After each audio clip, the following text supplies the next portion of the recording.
Assalamualaikum warahmatullahi wabarakatuh. Hello everyone, come back again with me, Erlanja Aurin. I'm from English Education Department. I'm second A class.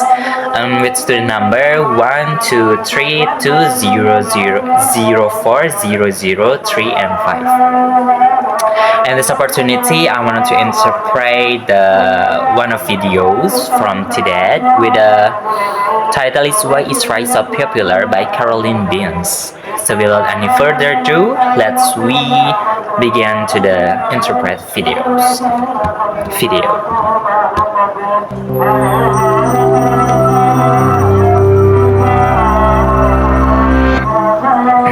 If you were to place all the rice consumed each year on one side of a scale and every person in the world on the other, the scale would tip heavily towards rice's favor. This beloved crop contributes over 20% of the calories consumed by humans each year.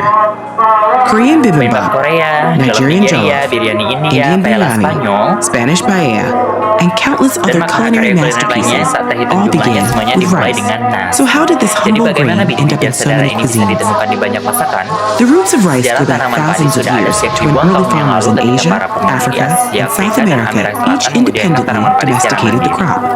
First came Asian rice, which many plant geneticists believe originated in what's now China.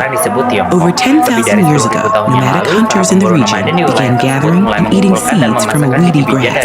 Then, around 9,000 years ago, they started planting these seeds, prompting nomadic hunters to settle into farming communities. With each harvest, growers selected and replanted seeds from the rice plants that pleased them most, like those with bigger and more plentiful grains or aromatic flavors. Over millennia, thousands of varieties of Asian rice emerged. A relative of the same weedy grass was also domesticated in Africa around 3,000 years ago. Today, its growth is mostly limited to West Africa. South American growers also domesticated rice around 4,000 years ago, though the crop was lost after the arrival of Europeans. Asian rice, however, spread widely and is now a cornerstone of diet and culture in Asia and beyond. In India and Nepal, many Hindus mark an infant's transition to solid foods with a ceremony known as Annaprashan, where the baby tastes rice for the first time. In Japan, rice is so central to diets that the word gohan means both cooked rice and meal. The global expansion of rice cultivation was only possible because the plant can grow in many climates, from tropical to temperate. As a semi-aquatic plant, rice happily grows in submerged soils. Many other crops can't survive in standing water because their root cells rely on air within soil to access oxygen. But rice plants have air channels in their roots that allow oxygen to travel from the leaves and stems to the submerged tissues. Traditionally, growers plant rice in paddy fields, flat land, submerged under as much as 10 centimeters of water throughout the growing season. This practice returns high yields since many competing weeds can't hack it in the aquatic environment.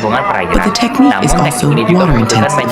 Rice covers 11% of global cropland, but uses over a third of the world's irrigation water. This form of rice production also pumps out a surprising amount of greenhouse gas emissions. Flooded fields are the perfect breeding grounds for microorganisms known as methanogens. These microscopic life forms thrive in environments lacking oxygen because they evolved when the earth contained little of this gas. Methanogens are the only organisms known to produce methane, a greenhouse gas 25 times more potent than carbon dioxide at trapping heat in the atmosphere. Cows, for example, are infamous for burping out methane due to methanogens in their stomachs. In a flooded paddy field, methanogens set to work eating away at organic material in the submerged soil and multiplying rapidly, all the while releasing copious amounts of methane. The result? Rice cultivation contributes around 12% of human-caused methane emissions each year. But there's good news. Rice doesn't actually need to grow in continuously flooded paddies. Researchers and growers are exploring water management strategies that can cut the methane while keeping the yield. One promising technique is known as alternate wetting and drying. Growers periodically let the water overflow membiarkan keeps settingnya methanogen air growth in sehingga check. pertumbuhan reaktornya tetap Alternate wetting terkendali. and drying can cut Pembahasan water dan use by pengeringan secara 30% and methane bergantian emissions by dan emisi 30 to metana sebesar 30 hingga 70% without 7% impacting tanpa yield. mempengaruhi Greenhouse hasil gases come from panen. many, Gas rumah sometimes kaca berasal dari unexpected berbagai places. tempat-tempat Making tidak rice terduga, growing more menjadikan sustainable is penanaman just padi one of lebih the many berkelanjutan. challenges we need to Berkelanjutan face hanyalah to salah avoid satu catastrophic cara harus kita warming. hadapi untuk Today, many rice menghindarinya. growers Saat ini still banyak flood petani fields padi yang all masih season membanjiri sawah long. sepanjang musim. Changing millennia-old Mengubah kaki yang practices sudah berusia requires a beribuan major tahun mindset memerlukan shift. perubahan pola But pikir yang going besar. against the Namun grain melawan could arus be mungkin just what adalah we hal yang need kita to keep our perlukan planet healthy untuk and menjaga our planet kita bowls tetap full. sehat dan memenuhi kebutuhan kita.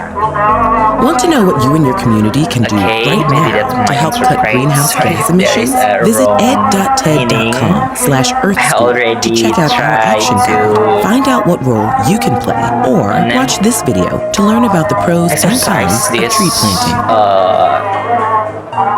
Exercise this interprets videos why is why so popular. It's from morning and I just can make it maybe fluent in now after Maghrib. I choose why is rice so popular because I'm Asian people. I'm Asian person. I'm Asian people, and I think I really popular with rice because every day I eating rice because it's nice and it's make me so peaceful. Thank you very much. You've been watch until finish. Wassalamualaikum warahmatullahi wabarakatuh. See you.